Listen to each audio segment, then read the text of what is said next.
Né en 1101 de l'élan mystique du Moyen-Âge, l'abbaye royale de Fontevraud a connu 9 siècles de vie mouvementée, liés à tous les temps forts de l'histoire de France. C'est dans cet endroit que j'ai proposé à quelques personnes de m'accompagner en proposant une visite, mais pas seulement, aussi une expérience ASMR pour laisser ressurgir le passé et goûter au silence fait d'ombre et de lumière dans ce monastère.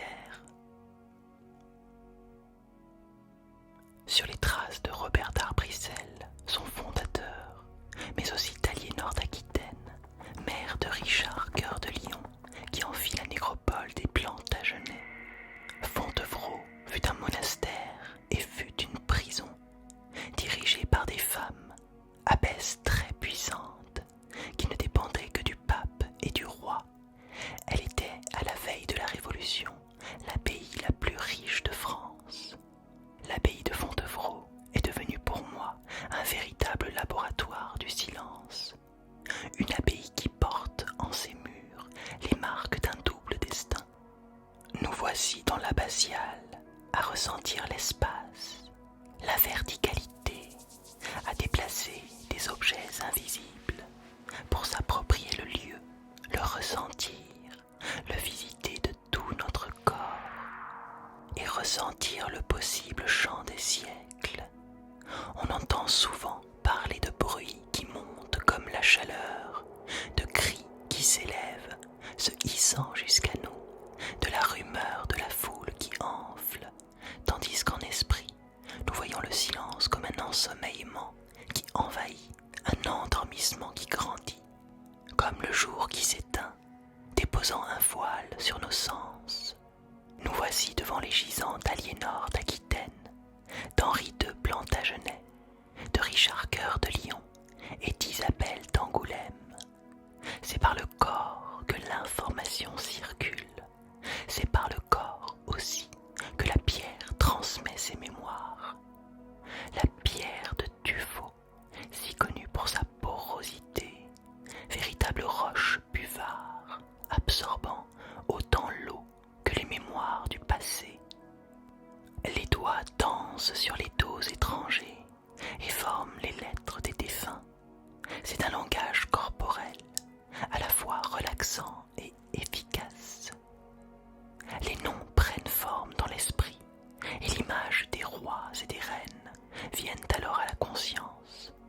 Leurs noms résonnent dans l'ici et maintenant et se matérialisent comme les gisants de pierre face à nous. Isabelle d'Angoulême, Henri II Plantagenet, Richard Cœur de Lion, Aliénor d'Aquitaine. Et si le silence se levait, et s'il était en vol, à quoi pense la moniale quand elle pénètre l'enceinte du cloître pour la première fois? Se dit-elle qu'elle fait ses adieux au langage du monde, elle à qui l'on impose le silence? Voit-elle cette règle incontournable comme un châtiment ou un refuge? Accueille-t-elle cette forme de solitude avec crainte ou soulagement? À quoi pense la jeune fille qui fuit en ces lieux la société et le mariage forcé, celle que l'on contraint au bannissement et que l'on précipite dans un abîme de silence?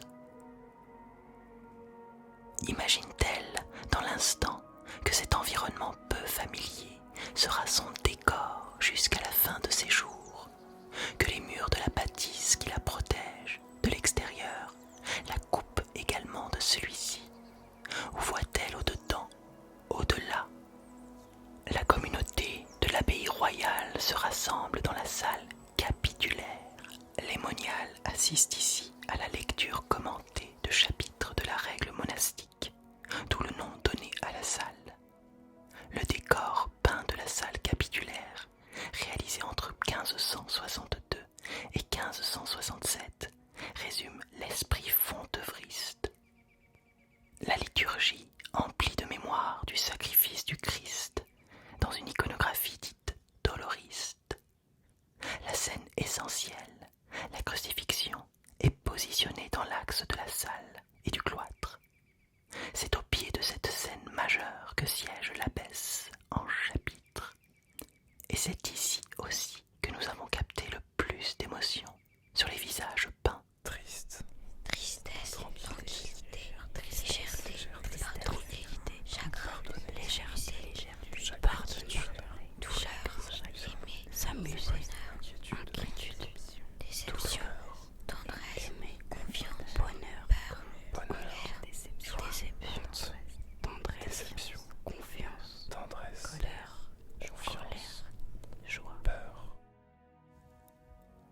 Ces femmes se figurent-elles que dans l'univers vertical du silence, qui constitue leur église intérieure, l'on peut descendre pour s'élever, qu'un voyage est possible de la crypte au ciel, peuplé d'images mémorielles à contempler peut-être, teinté de sororité sans doute, hanté d'universalité assurément.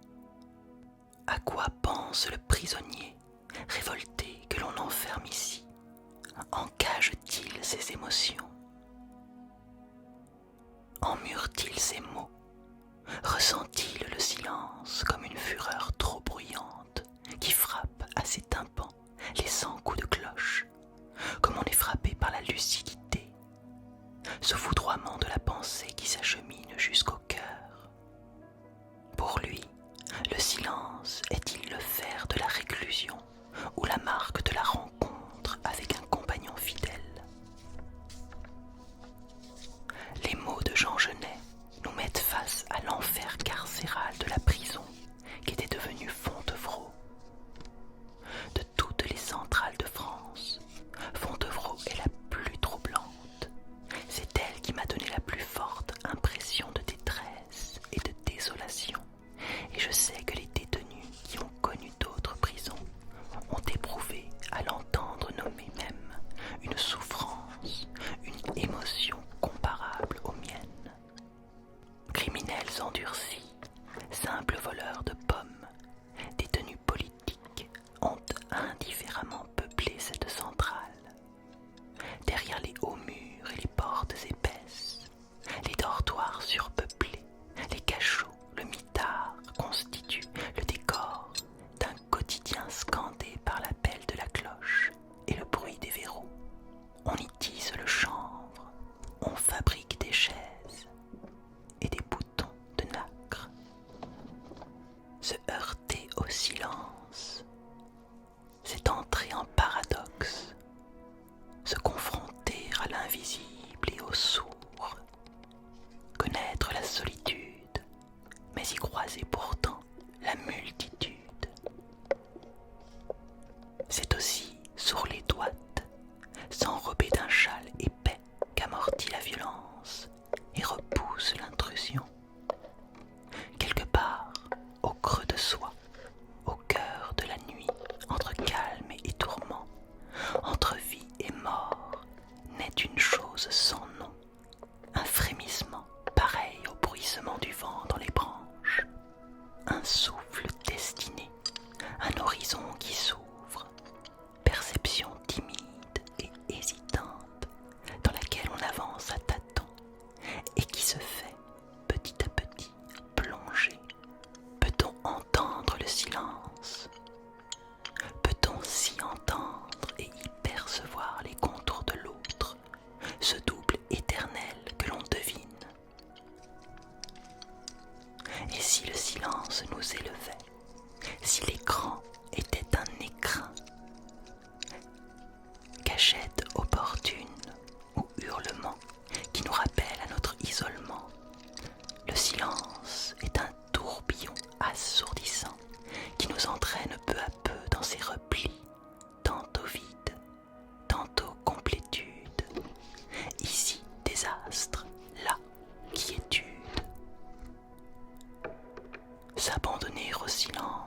mis à nu, en silence, communiquer néanmoins à la croisée des esprits, des profondis, s'extraire pour saisir le sens, mémoire universelle, que le silence qui offre l'échappée et une rêverie qui traverse les âges, où les âmes communient, où l'individu fond et se fond, où il transcende en un ultime élan le mystère, psalmodiant le chant des siècles.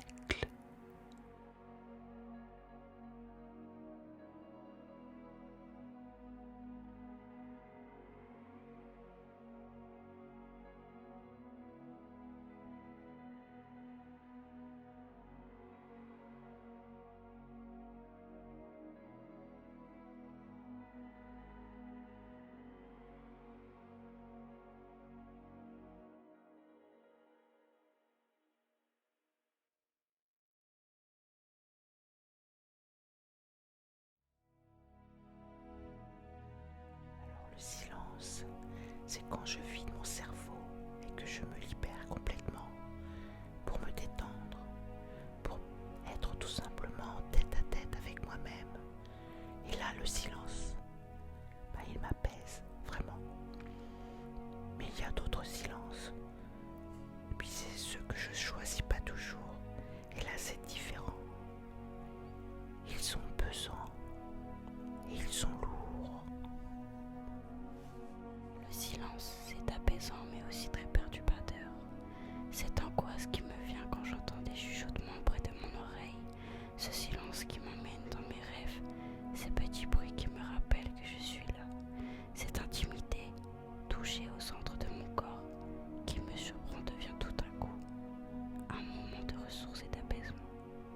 Cette journée m'a fait un grand bien et les émotions de la journée étaient bien-être. Pour moi, le silence est relaxant, calme et apaisant. Cette relaxation sensorielle au sein du réfectoire de l'abbaye a été une expérience hors du commun et hors du temps. Ces moments privilégiés ont permis de vivre